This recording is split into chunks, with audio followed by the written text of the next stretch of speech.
On your Thursday episode of Locked On Raptors, that was pretty fun. The Raptors take down the Wolves 97-94 in their season opener. Unsurprisingly, their defense was a big part of the formula, but they also hit threes from above the break. We'll dig into why that powered this team to the win. We'll get into the good, the bad, and the and so much more coming up on today's show. Thanks for hanging. You are Locked On Raptors, your daily Toronto Raptors podcast, part of the Locked On Podcast Network, your team every day. Hey, what's going on? And welcome to another episode of Locked On Raptors, part of the Locked On Podcast Network, your team every day. It is Thursday, October the 26th. Happy birthday to Andrea Bargnani. We love it. Have a good one, Bargs. Hope you're having pasta or going to the moon or whatever your Instagram profile says your occupation is today. Either way, I am your host, Sean Woodley. I've been covering the Toronto Raptors now for 10 seasons on various platforms. You can find all my work over on the internet at Woodley Sean on the website that sucks now. You can also find the show on Instagram at Locked On Raptors, and of course the Locked On Raptors Discord popping off last night. Just so much joy, excitement, optimism, overreactions. It's all going on in the Discord. The link is in the description of the podcast. Come hang out. We'd love to see you in there. It's free to join, and it's a great little community we got building around the show. You can also find the show for free wherever you get your podcasts. As always, pick us up on YouTube as well. Hit the big subscribe button over there. Get the notification bell going so you never miss an episode when they drop. Today's show is brought to you by Prize Picks, the easiest and most exciting way to play daily fantasy sports. Go to prizepicks.com/lockedonnba and use all lowercase LockedOnNBA is the promo code for the first deposit match up to $100. All right, let's get to it. Really fun opening night for your Toronto Raptors. 97-94. They pull it out late against the Wolves, running like all hell, defending like all hell. Here to dig into our biggest takeaways from this game is our pal Jamar Hinds, fresh off attending ring night in Denver on Tuesday, supporting his other favorite team. Jamar, how the hell are you, buddy?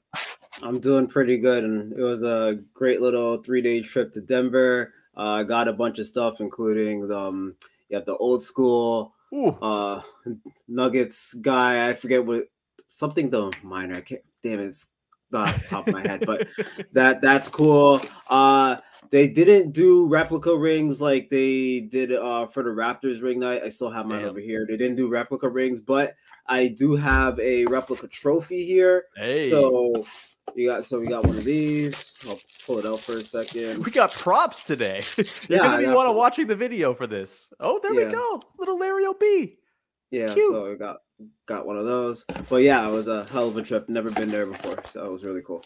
Very excited you were able to take that in. Of course, we're no strangers to ring nights in these parts, Jamar. It's been a little while, and it's been kind of dark the last couple of years, dreaming of potential ring nights to come. But the first game for the Raptors, in some ways, kind of lets you dream a little bit. Not necessarily for championship upside this year, but good, fun basketball. Surely that seems very doable. We're going to dive into our biggest takeaways. We're going to get into the good, the bad, and the to close out the game, to close out the show, as we often do, as we recap the game. But we'll start off with my big takeaway, Jamar, which was just that this defense is going to be an absolute bear to try to score on. And I thought this game was just such a great example, a great encapsulation of all that this team is going to be able to do on the defensive end to wreak havoc on other teams' plans on offense. And I think we should probably start with the defense played on Anthony Edwards in this game. He got hot early. He scored the first 10 points for the Wolves. Looked like he was going to shake loose.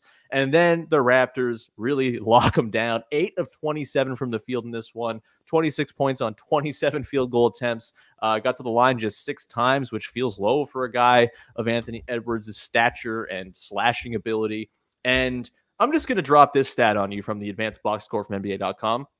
Okay. OG Anunoby guarded Anthony Edwards for parts of 36 possessions in this game. On those possessions, the Wolves scored 22 points. Very bad. And bad for the Wolves, that is. Very good for the Raptors. And Edwards shot 1 of 10 with OG as his primary check on defense. This was awesome, watching them just kind of collapse, hound the rim, make things really, really difficult for the Wolves in the half court. What were your impressions of the defense in this game, Jamar? There was a lot to like. There's definitely a lot to like. I'm gonna shout out Scotty specifically. Yeah. He had a couple miscues early on the perimeter, but when it came to defending the paint, he was all over the place. He had a couple big boy blocks there, especially on whether it be weak side or whether he was guarding one-on-one or in transition. Yeah, he tied a career high with 5 blocks, and yeah, I think him and OG really set the tone defensively. And going back to Edwards, yeah, he started 3 for 5 from the field in the first quarter. I think he had 12 points, and he was 4 for 4 from the free throw line. And after that, he shot 5 for 22 and only had 2 more free throws. So that says it all right there. And then also, you look at Karl-Anthony Towns, he shot 8 of 25. So you have your 2 best players on the team on the Timberwolves shooting 16 for 52. So that's massive in that regard. And yeah, between OG and Scotty defensively, especially later in it felt like as the second half went on and the T-Wolves kept trying to attack Scotty in the paint, he just kept swatting things away. So, allowing only 94 points. I think Minnesota shot 34% from the field. Yeah, it's not good. They also shot 59% at the rim, just 13 of 22. They were just like really, really offering a lot of resistance there too. Yeah, and a lot of that had to do with Scotty's rim protection. So definitely have to give him a shout out for that. 5 blocks is nothing to sneeze at. Yeah, the Wolves, the second worst half-court offense of any team in the NBA so far through one game. Last place, guess who? The Toronto Raptors. We'll get into that, I'm sure. But just 76.3 points per 100 possessions scored by the Wolves in the half-court last night. They got some work done on the offensive glass, and honestly, like, kind of shocking the Raptors win this game when they get outshot by 10 field goal attempts by the Wolves, 100-90. That's just not something we saw last year as the blueprint whatsoever. But the level of this defense, I think, is going to be so high that, the bar for their offense is not going to be, exceedingly high for them to clear. There's just so much length. There are so many plus defenders. Precious Achiuwa, absolutely a maniac out there as well. Dennis Schröder at point of attack. It's just like a really, really deep team when it comes to defensive horses they can throw out there.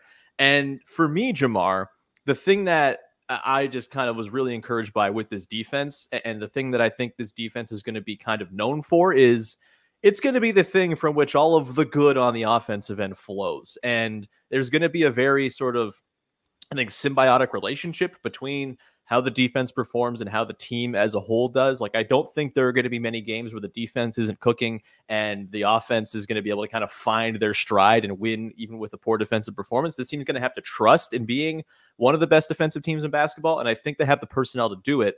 And they ran off of forced misses like I've expected them, like they did all preseason long, like I've been thinking they were going to do all offseason. They did that as a point of, okay, this is what we do. This is how we play basketball. This is our directive. 25% of their possessions came in transition last night. 1/4 of them. They were not very good efficiency-wise, under 1 point per possession in transition, just on a per-possession basis. But, it was good enough just to get them over the hump and get them enough points on the board to win this game. Just really, really impressive stuff. The Wolves also could not do a single thing in transition. They scored 53.3 points per 100 possessions in transition in this game. Pretty crazy. Great transition D by the Raptors. And again, this is going to be the thing that sort of all of the good stuff flows from. Any other quick thoughts on the defense? I was just blown away by how good it was against this Wolves team, which, like, no slouch offensively. They got a lot of dudes. They got some mismatches they can go and find, and the Raptors really capably handled a lot of them. And other thoughts would be, Precious closed out the game, and that just brings you another more versatility when it comes to defending. Because say OG's guarding someone and they try to initiate a switch, and now you have Precious, like, you're not losing there. So it just adds to the versatility. And then you brought up the fact that the defense really sparked the offense, because obviously the half court is going to be a work in progress probably throughout the whole season. But the way they ran off of the blocks and steals and the misses and stuff, and they ended up with, I believe, 34 fast break points. So that's a really high number. And More than a third of your points coming in the open court. You love to see it. Yeah. That's not sustainable, but for this game, it was really fun to see. Just to go back to our bold predictions from a couple days ago with Joey Cash, looking good on the Raptors are going to contend for like the all-time record of possessions spent in transition. Of course, it's one game, and so there's nothing to go otherwise. There's no counter argument to that happening. They're killing it. They're running like maniacs. It's beautiful to see.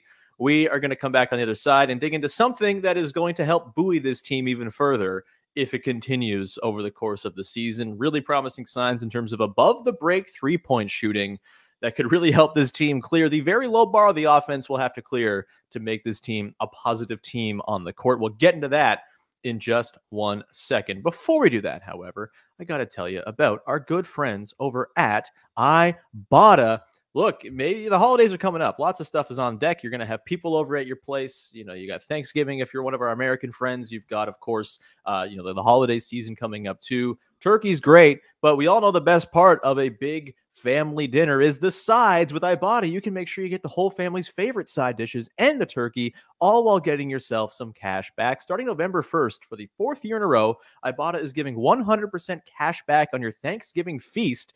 And hey, maybe you're just a person who lives in Canada and you want to do a late November feast in line with football on a Thursday. This absolutely works for you as well. Just add the offers in the app to redeem everything you need to make your Thanksgiving feast complete. All you have to do is shop at your favorite retailers and upload your receipt. Ibotta gives you cash back on hundreds of grocery items, from produce to personal care to pantry goods, so you can make sure you're beating inflation no matter what you're purchasing. Download the Ibotta app now and use the code LOCKED, LOCKED, to get 100% cash back on your Thanksgiving dinner starting November the 1st. Just go to the App Store or Google Play Store and download the free Ibotta app and use the code LOCKED. That's IBOTTA in the Google Play or App Store and use the code LOCKED.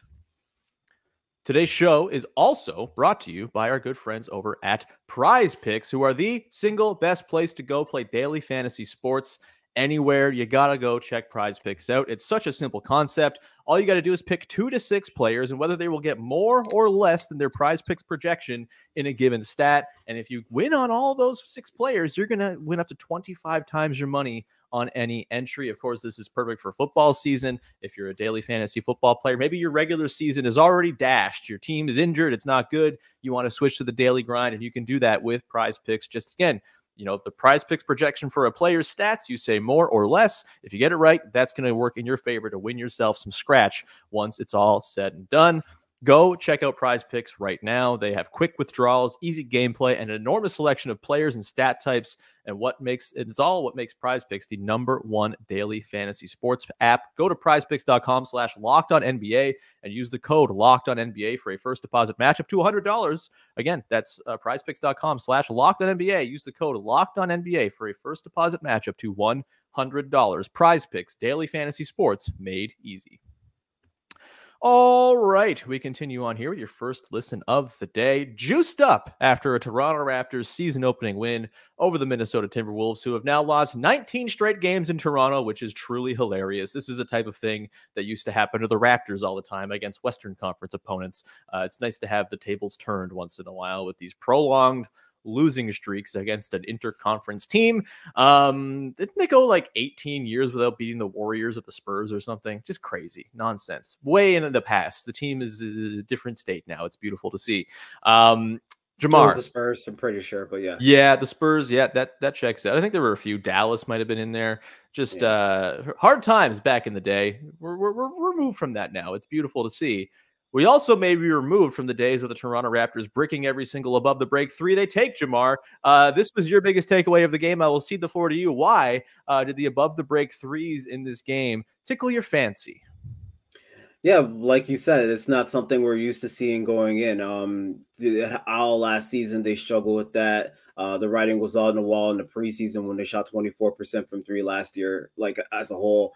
But they used the above the break 3s a lot in this game, especially down the stretch.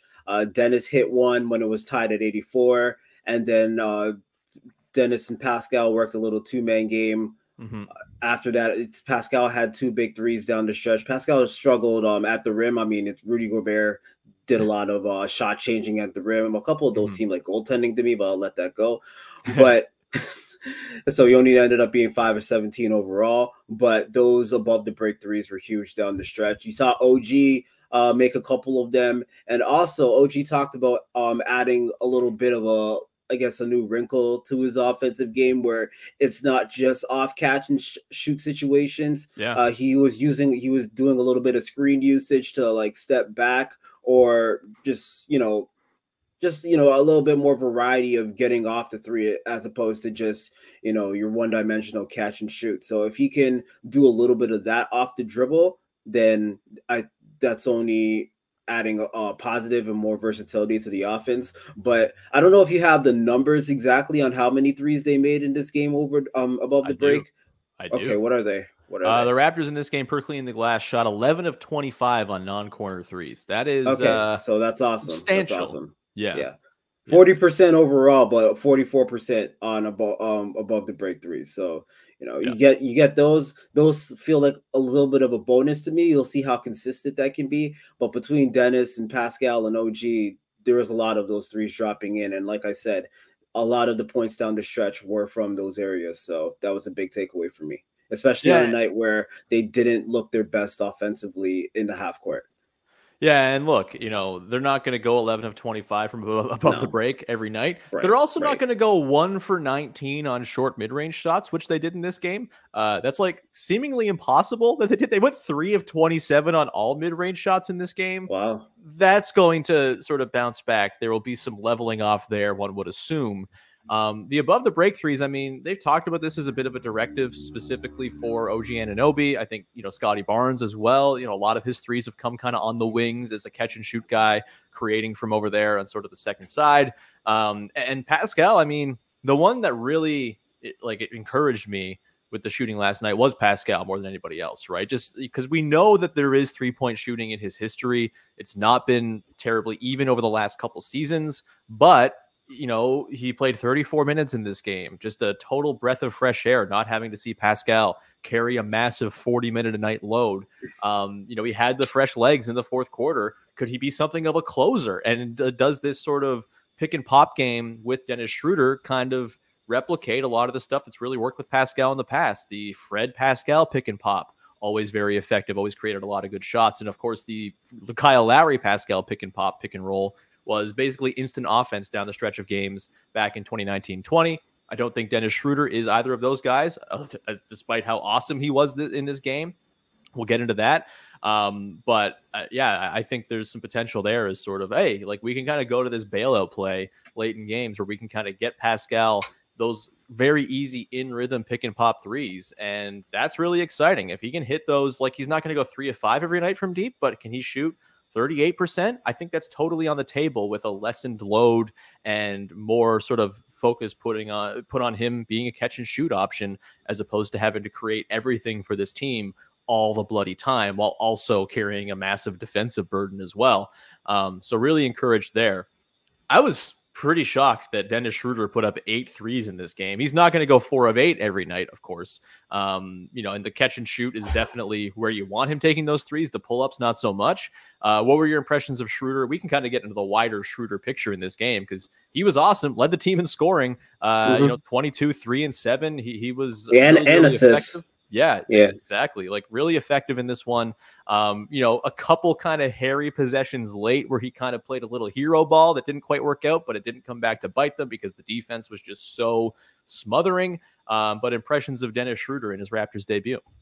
Well, we could stick on the shooting because he talked about that after the game.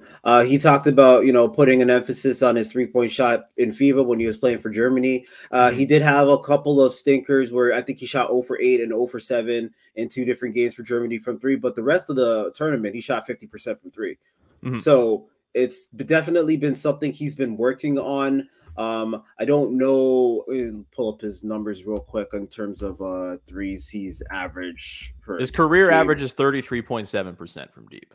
But what about attempts, like, per game? Oh, attempts. Yeah. Attempts wise, his career Like, high is 5 back in that 2019-20 season where Darko Rajakovic was on that staff with OKC. okay, well, yeah, and he brought that up too, that, working with Darko before. And yeah, it's definitely an emphasis. Those threes are going to go up in terms of how many he attempts per game on average. So I don't think 8 is going to be that weird. I feel like it's going to hover around the 6-7 range for him. Now, in terms of he also showed he also had a couple blow by drives, so that helps. It's a nice element that he adds. Exactly. I think he's like, hey, Mike Conley, you're old. I can cook you. Let's go. Yeah, I think he's I think he's a better finisher than Fred is in terms of driving, so that adds an element to the offense. But yeah, I didn't expect Dennis to lead the team in scoring, but he's definitely capable of carrying an offensive load at points when the Raptors are struggling. So yeah, a little bit of hero ball. Probably don't want to see him take 17 shots, but I thought he had a great debut, and I believe he finished with 22 points. Yep. And that's the most in a Raptors debut since Kawhi. He was asked about that after the game. He's like, don't go there. Yeah. So that was funny. Yeah, that's look, I think, we're all very excited. We're all very happy about what happened in this game. I do think the sort of underlying numbers suggest, there's some work to do in the half court, but if the above the break threes are going to fall, that's going to help things significantly. I still find it hilarious that they got 11 of 25 from above the break, and they still finished with a 72 offensive rating in the half court, dead last among all 28 teams who have played a game so far. It's hilarious. This team is going to be a wild team of extremes, I think, and we saw that very much on display last night. I just think that the way they're playing and the way Darko Rajakovic seems to be setting things up, they seem like they're going to be able to kind of scheme around their weaknesses a little more effectively than they could last year when they basically had 7 or 8 players to do said scheming with and very little in the way of alternative ways to play, which I think is going to be a big breath of fresh air this season as well. Just kind of fresh. Oh, the starters aren't working? Cool. We have all these different iterations of lineups we can kind of tinker with, and it's going to be good. So they'll find it. It's a good thing that, all those above the break threes were falling, because, why the offensive rating was so low. Otherwise, it's because Rudy Gobert had a lot to do with that, stifling everything in the paint. So couldn't really go there all that much. Even there's a couple of possessions I remember, Precious specifically, where he was in the paint and he's like, yeah, I'm not going to shoot this. And then Pascal had a couple of drives, and Rudy Gobert either altered the shot or blocked the shot or goaltended the shot, and it wasn't called or something like that. But yeah, he had a lot to do with that offensive rating dipping, because the mid-range wasn't really falling, and then you couldn't really get much going in the paint. So yeah, that was the one way of attacking, by hitting those threes. Yeah, for sure. And I hope they can find ways to get Siakam going downhill with a little bit more space to operate within. That was very notable to me in this game. Was boy, oh boy, he was just driving into full-on thickets of arms, like more arms than like were on the floor for the defense. It seemed like, why are there 14 arms all over Pascal right now? There are only 10 arms in white jerseys on the court. That's kind of what it felt at times. But again, they'll refine things. I would imagine Darko Rajakovic is going to tinker things, and I think there are at least lineups you can get to with Pascal surrounded by multiple shooters, and there were some interesting iterations that we saw in this game that I think are going to help him shake loose a little bit more than we saw in this game against, again, a team with a pretty oppressive half-court defense, and Rudy Gobert kind of as one of the biggest rim deterrents in the entire NBA. So as much as we can't expect the good parts of this game to replicate themselves all the time, I don't think we'll see quite the extremes on the other end either. So lots of promising things from this one. We're going to come back on the other side, Jamar, and get into the good, the bad, and the everyone's favorite, very well-named segment to close out the show with some quick thoughts and rapid fire, things we like, things we didn't like, things that have us a little bit intrigued after the opening night win. We'll get to that in just a sec. But first, got to tell you that our good friends over at FanDuel, the #1 sports book in all the land. And they are that because they make it super easy for you to dive in to the NFL season, the NBA season, whatever it might be, by offering you $200 in bonus bets guaranteed when you place a $5 bet. That's $200 in bonus bets, win or lose. If you've been thinking about joining FanDuel, there is no better time to get in on the action than right now. Again, the NFL season is at full steam. You've got the World Series starting up. If you want to throw a little money down on Lourdes Gurriel Jr. and Gabriel Moreno stomping on the hearts of Blue Jays fans once again by just hitting bomb after bomb after bomb, you can also go and put a little scratch down on the Raptors in their next game if you want to go do that as well. The app is super easy to use. There's a wide range of betting options, including spreads, player props, over-unders, and so much more. Visit FanDuel.com/lockedon and kick off the NFL season, the NBA season, the NHL season, whatever season. FanDuel, official partner of the NFL and of the Locked On Podcast Network. Okay, rounding things out with everyone's favorite clunkily named segment that gets the job done no matter what. The good, the bad, and the back for another regular season by popular demand. We dig into each thing that we liked quickly, a thing that we didn't like quickly, and a thing that has us a little bit intrigued quickly. And by the end of it, you've got like 6 takes ready for you. Shall we begin with our good, Jamar? I'll serve it up to you. What you got for your good? My good, and we touched on this a little bit, my good is Pascal only playing 34 minutes. Yeah, obviously, the last couple seasons, he's led the league in minutes. He normally is around the 40 range. He even joked after the game that he was ready to go play another game right now. So, if we could keep Pascal fresh and, it'll help him defensively, it'll help him shooting wise. So that was great to see. Scotty Barnes led the team in minutes last night with 37. So no one was in that crazy 40 range, but Pascal being only at 34 was really encouraging. So that's my good. Yeah, quick mini good that wasn't on my rundown, but Scotty Barnes playing 37 minutes and looking that energetic for all 37 minutes. Very encouraging stuff. Continuing over the conditioning talk from the preseason that seems to be very much paying off. My good is a video presentation, Jamar. We're going to get to this. Open Gym, obviously, they post their Open Gym moments all the time as they, look, this is team PR. This is supposed to make us feel good and excited. But let's, shall we, take a look in at Darko Rajakovic celebrating his first win.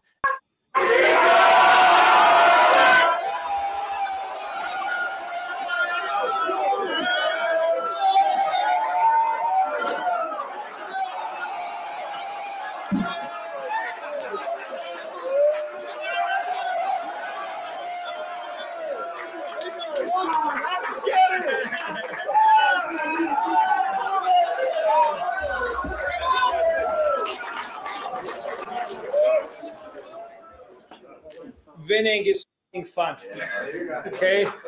And it's not easy. And you guys gave it all out there, okay? And I'll tell you this, none of you guys played the best game of the season tonight, okay? We have so much more room for improvement. And that's our goal, night in, night out, to continue getting better. Yes, sir. And what you guys did, you stayed together. And you got a win for the team. Hello, job, guys. Bring it in. Go, what you got, baby? What you got? Family on 3. 1, 2, 3. Family! Well, I'm ready to run through a wall, Jamar. That was awesome. Nothing like waterboarding your coach to start the season as well. I like how he posed and he was ready. He was just ready for it. Normally, you have the coach running away or something like that, but no, he was fully embracing that. So no, he just ran in like a maniac. It seems like to me, I don't think we saw the lead up exactly, but I think watching that, he runs into the locker room and says, "Let's effing go," and then they just douse him with all of the water in the room. Pretty awesome. Man, the mic'd up stuff with Darko last night was very cool. I am fully on the Darko vibes train, man. This dude rocks. And it seems like the players seem to agree. Jamar, let's get into our bad for this one. What you got for your bad? All right. So now we're changing the vibes here. Bad vibes, I would say. And I've never given it to security before. But I'm going to give it bad to the security because I don't know if you saw, they were throwing out a lot of Grady Dick signs. And the ones I saw on Twitter where there was absolutely nothing wrong with the sign. So why are you throwing it in the trash? So like I wonder if they even gave them anything as a replacement because I did see a lot of like Grady heads. Yes. So I don't know if they I don't know if that was given in replacement or something. I hope there was something given in replacement as opposed to just ripping up their sign or throwing it in the trash. But I got to give that my bad because it's just like people are trying to cheer for the rookie, and it's not like they were playing off the signs I saw in the trash. It's not like they were playing off his name, saying anything stupid. It was literally "Go Raptors, #1, Dick." It's like, cool, man. There's no reason to throw that in the trash. So that was really annoying. And then on a side note, like actual in-game stuff, the Raptors gave up 16 offensive rebounds. They were out rebounded 62-47. So that's something Darko said they have to clean up. Yeah, for sure. And I think they're going to end up being a very good rebounding team. It's weird they got out rebounded to this degree by the Wolves, who have been like notoriously awful at rebounding despite being huge. But like, I think that feels like a one-off thing for the Raptors. I think, Pirtle, excellent defensive rebounder.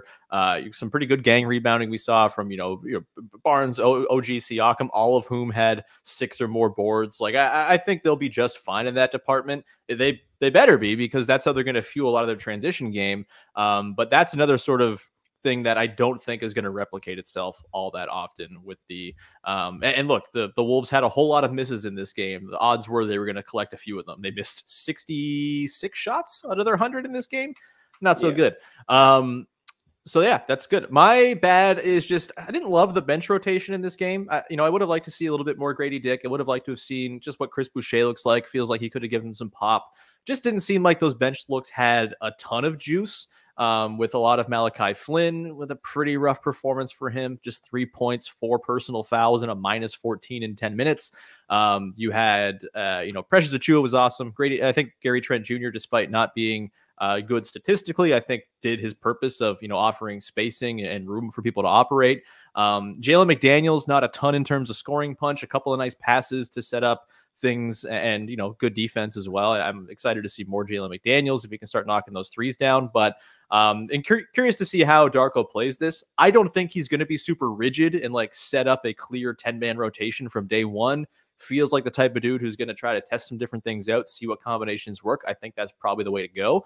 And so I'm not like sounding any alarms about the bench or anything like that. I think it's actually going to be a pretty good strength of the team this year. But, let's see the next game. If we see some more Grady Dick, if we see Otto Porter Jr. get in there, just to kind of see as many different combinations. Basically, for me, Jamar, the goal should be find the best iteration of Scotty in the bench and or Pascal in the bench, and run with that. Once you find it, spend the first 10 games tinkering with different looks to see what that look might be. But I think those two guys getting their little moments to run with the bench is going to be really important to getting them their kind of moments to run stuff and kind of have the flow of the game in their hands, and B, to just kind of maximize what they can do, because those guys plus the shooting the bench has in pretty decent supply, I think are going to end up being some pretty good looks for this team. So what you got for your Well, you actually touched on it, and some fans were also confused. It was the no minutes for Boucher. Right. I believe, in my mind, this is just like a one-game kind of Minnesota's big matchups, strategic type of thing. Darko called Chris I can't even talk. True professional. Yes, I can say those 2 words after the game. So I feel it was just a one-off, but we'll see playing against a smaller team in Chicago, their next game, where, they have like Patrick Williams at the 4. So that's a game I can see Chris Boucher getting back in the rotation for some minutes there. But because he didn't play in the season opener at all, I guess that's my Jamar, to round it out, is Precious Achiuwa closing and splitting the minutes at center with Jakob Poeltl, 24 apiece. Pretty intriguing, and kind of adding on to this, my other tied to Precious Achiuwa is he set screens that made contact in this game.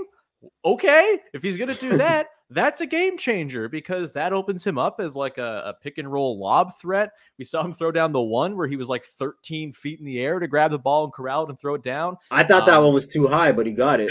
Yeah, man, dude's got the legs. He can get up, and if he's going to actually like set real NBA screens and use that to help grease that half court offense, grease the pick and rolls where he's involved. We saw him run the little dribble handoff stuff too, made some contact there as well on his screens. That's pretty intriguing. And you mentioned it earlier, the different optionality that Precious gives with Jakob Poeltl. I don't think this means Yak is going to play 24 minutes a night or anything like that. It just seemed like the matchup they were rolling with, Precious was looking good. And he's a ridiculous athlete who could really help corral Anthony Edwards if and when they, like you said, they got those switches they were looking for, or OG was stranded away from him. I think pretty intrigued there. We'll see how the center duo goes. But, I've been pretty nonplussed by the idea of Precious as a center throughout his career, mostly because he doesn't screen very well. And that's a pretty important job for that type of player. But pretty encouraging signs in that regard in this one. So I'll keep an eye on it for sure. That's going to do it, Jamar. Thanks for hanging out, buddy. This was great to get back in the game recap groove.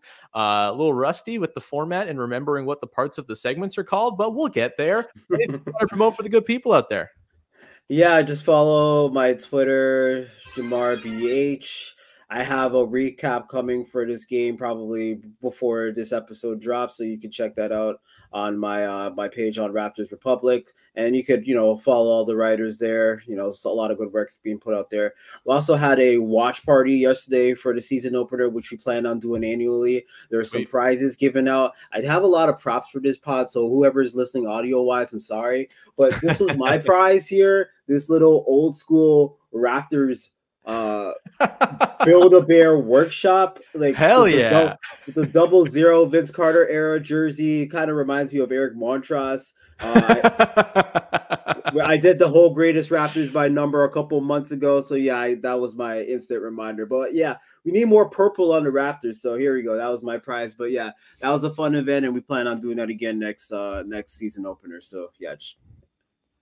An Eric Montross shout out on the first pod of the season. We're back, baby. We're in fine mid-season form already. That will do it for today. Thank you so much for tuning in. We'll be back again on Monday. No episode Friday. I'm going to be in transit, nowhere near my recording studio, unfortunately. So I won't be able to get an episode tomorrow, but we had 5 shows this week. Go check them all out. We had the 2-parter on Monday with the over-under special. Really think you should go check that out. It was a ton of fun. Feeling pretty good about a couple of my picks over there already. You've also got the bold predictions episode from Tuesday with Joey Cash, which was super duper fun. One of my favorite episodes I've done in a long time.